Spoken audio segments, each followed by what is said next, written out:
నమస్తే, welcome to Leo. మనతో ఉన్నారు సీనియర్ జర్నలిస్ట్ హేమసుందర్ గారు. సార్ నమస్తే. నమస్తే అండి. సార్, హరిహర వీరమల్లు నుంచి ఒక మంచి అప్డేట్ అయితే వచ్చేసింది. మొత్తానికి ఈ అప్డేట్ ఎలా ఉంది, ఈ సాంగ్ గురించి మీరేం చెప్తారు? అసురహననం అనే పాట, నేను పాట సాహిత్యం చూడగానే ఈ రామజోగయ్య శాస్త్రి గారు రాశారేమో, కొద్దిగా బరువైన పదాలు వాడేది ఈ మధ్యకాలంలో ఎక్కువ శాస్త్రి గారే వాడతారు అనుకున్నాను.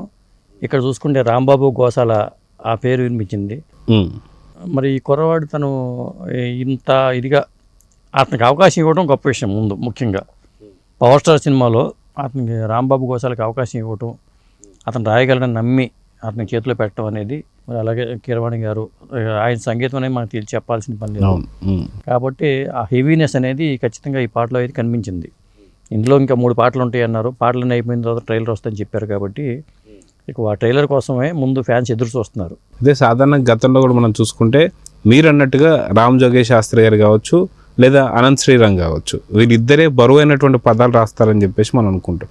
కానీ ఇప్పుడు లేటెస్ట్గా మనం చూసుకుంటే రాంబాబు గోసాల, ఈయన పదాలు ఎలా అనిపించాయి మీకు? నిజంగానే అప్పుడు ఇట్లా రాక్షస సంహారం అని చెప్పాలనుకున్నాడు ఆయన. చక్కగా అసుర అంటే రాక్షసులేనే కాబట్టి ఆ అసుర హననం అంటే పదప్రయోగంతోనే ఆయన పాటను రాశాడు. కానీ పాట చూసుకుంటే మొత్తం లిరిక్ అంతా, ఇదివరకు సినిమాల్లో సాహిత్యం పాటల పరంగా పుస్తకాలు అమ్మేవాళ్ళు. నా చిన్నప్పుడు బయటికి వెళ్తే 5 పైసలు 10 పైసలు కూడా 5 పైసలే ఉండేది పుస్తకం అమ్మేవాళ్ళు. చక్కగా ఇలాంటి పాటలు వస్తే ఆత్రేయ గారి సాహిత్యం, దేవులపల్లి కృష్ణ శాస్త్రి గారి సాహిత్యం కొనుక్కునేవాళ్ళం. ఇట్లాంటి కొన్ని మంచి పాటలు వచ్చినప్పుడు పుస్తకాలు, ఇప్పుడు కూడా పుస్తకాలు ఉంటే బాగుండు అనుకుంటా. అనంత్ శ్రీరామ్ రాసిన పాటలు కానీ, సిరివెన్నెల సీతారామ శాస్త్రి గారి పాటలు కానీ, రామజోగయ్య శాస్త్రి గారి పాటలు కానీ కొన్ని విన్నప్పుడు, అరే ఈ పాట వింటే బాగుండు అనుకున్నప్పుడు మా అదృష్టవశాత్తు గూగుల్ అమ్మ దగ్గరప్పుడు ఇలాంటి పాటలన్నీ దొరుకుతున్నాయి. ఖచ్చితంగా రాంబాబు గోసాల టాలెంట్ అతనికి పట్టం కట్టడం అనేది పాటతో పట్టం కట్టారని చెప్పాల్సి వస్తుంది కీరవాణి గారు. ఓవరాల్గా ఇప్పటిదాకా చూసుకుంటే ఎన్నో అప్డేట్స్ వస్తూ ఉన్నాయి హరిహర వీరమల్లు గురించి. గతంలో వచ్చిన ఫస్ట్ సింగిల్ కావచ్చు, దాని తర్వాత వచ్చినటువంటి ఇవన్నీ చూస్తూ వస్తున్నాం. సో వాటితో కంపేర్ చేస్తే ఈ సాంగ్ మీకు ఎలా అనిపించింది?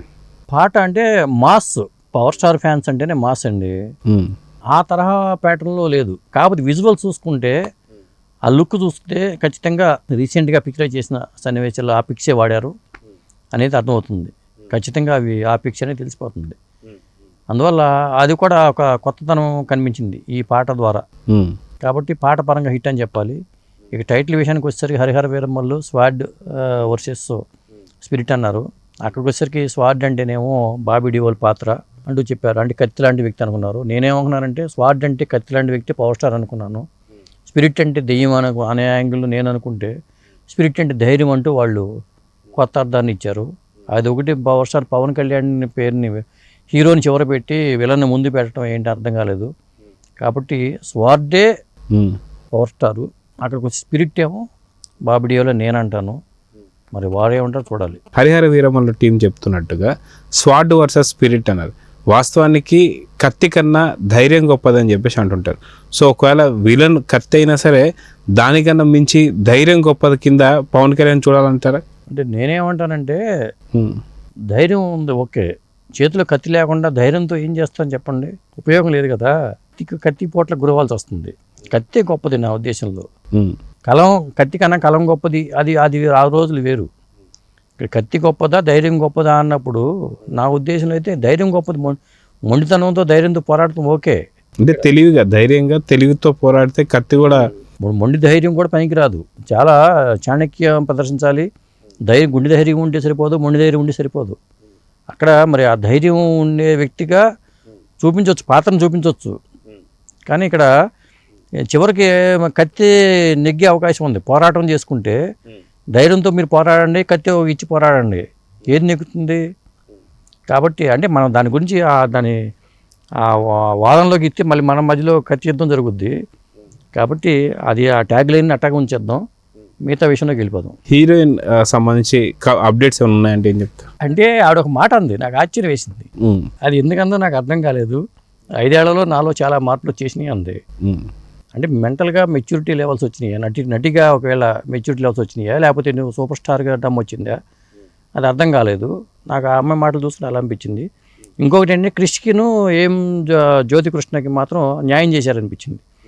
ఆ కృష్ణ మర్చిపోకుండా చక్కగా ఆమె పేరు వేయటం అనేది నాకు ముచ్చటేసింది ఒక విధంగా చెప్పాలంటే.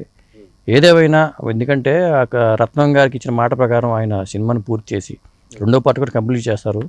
సత్యాగ్రహి అనుకున్నారు అప్పుడు గతంలో, సత్యాగ్రహి అనుకున్నారు, అది మొదలు పెట్టలేదు.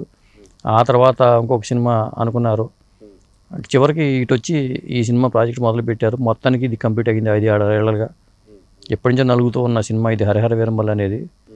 మొత్తానికి జూన్ 12కి ఈ సినిమా రాబోతుంది. మొత్తానికి పవర్ స్టార్ ఫ్యాన్స్కి అయితే ఖుషి అనుకోవచ్చు. సో ఓవరాల్గా లాస్ట్ క్లైమాక్స్ ఏదైతే ఉన్నాయో సన్నివేశాలు ఇవన్నీ కూడా త్రివిక్రమ్ శ్రీనివాస్ గారు హెల్ప్ చేశారని చెప్తున్నారు. సో ఇక్కడ త్రివిక్రమ్ శ్రీనివాస్ గారి పేరు కూడా థియేటర్లో పడే అవకాశం ఉందంటారా? ఇది బయటకు వచ్చిన వార్తలే కానీ తెర వెనుక ఏమన్నా ఉంటే ఉండొచ్చు. సలహాలు, సంప్రదింపులు, విఎఫ్ఎక్స్లో ఏమన్నా గైడ్ చేయడంలో ఏమన్నా చేసి ఉండొచ్చు నేను అనుకోవటం, ఫ్రెండ్ కాబట్టి. అవి బయటికి వాళ్ళు పెట్టరు, మనం అనుకున్నా మేమేం చేయలేదని అంటారు. అది చెప్పలేము. అది అంటే ఇంకా 3 పాటలు ఉంటాయి అంటారు. ఆ 3 పాటలు వస్తే మళ్ళీ ఐటెం సాంగ్ కూడా అంటున్నారు. అది వస్తే ఇక మజా ఉంటుంది. ఇప్పుడు దాకా ఏంటంటే ఒక సీరియస్ పాట ఇది హసురహానను అనేది. ఆ సీరియస్ టాపిక్లకు వెళ్ళి ఒక పోరాట పడిమని చూపించారు కాబట్టి నెక్స్ట్ మరి ఐటెం సాంగ్ పెడతారా లేకపోతే ఏం పెడతారో, ఆ 3 పాటలు ఏంటి అనేది చూడాలి. ఈ సినిమాలో చాలా అంశాలు ఉన్నట్టుగా మనకు అర్థమవుతుంది. ఔరంగజేబు 17వ శతాబ్దం నాటి స్టోరీ కాబట్టి మరి కోహినూర్ డైమండ్కి, ఆ కోహినూర్ డైమండ్ మరి నిధి అగర్వాల్ అనుకోవాలా, మరి ఈ డైమండ్కి ఆ డైమండ్కి సంబంధం ఏంటి, ఇలాంటివన్నీ మనం తెర మీద చూస్తేనే బాగుంటుందేమో. అయితే కరెక్ట్ ఇంకా 20 రోజులు మాత్రమే ఉంది. దాదాపు జూన్ 12వ తారీఖు రిలీజ్ కాబోతుంది. సో ప్రమోషన్ లెవెల్స్ ఎలా ఉన్నాయంటారు? వాస్తవానికి అయితే పవన్ కళ్యాణ్ గారు ఎటువంటి ప్రమోషన్స్లో పాల్గొంటారు తొందరగా. సో ప్రమోషన్స్ ఎలా జరుగుతున్నాయంటే ఏం చెప్తారు? దీనికి పెద్దగా ప్రమోషన్స్ కూడా అవసరం లేదండి. ఆల్రెడీ ఒక మీటింగ్ పెట్టుకుని పవర్ స్టార్ పవన్ కళ్యాణ్ వస్తే ఆ మెసేజ్ ఆటోమేటిక్గా వెళ్ళిపోద్ది. కాబట్టి పాన్ ఇండియా వైజ్లోనే ఆ మెసేజ్ వెళ్తుంది. కాబట్టి ఇవాళ ఉన్న సోషల్ మీడియా పరంగా పెద్దగా చెప్పాల్సిన ప్రమోషన్ చేయాల్సిన పని లేదు. పైగా బూస్టప్ చేసుకుంటే మళ్ళీ ఎక్కువ అంచనాలు పెరిగిపోయే ప్రమాదం కూడా ఉంటుంది. పవర్ స్టార్ సినిమాలకి హైప్ చేయకుండా ఉండడం చాలా బెస్ట్. సో చూద్దాం సార్, మొత్తానికి హరిహర వీరమల్లు నుంచి ఈ పాట కూడా చాలా అద్భుతంగా ఉంది. రాబోతున్న రోజుల్లో మిగతా పాటలతో పాటు ట్రైలర్ కూడా రాబోతుంది. సో చూద్దాం జరగబోతుందా. నమస్తే. నమస్తే అండి.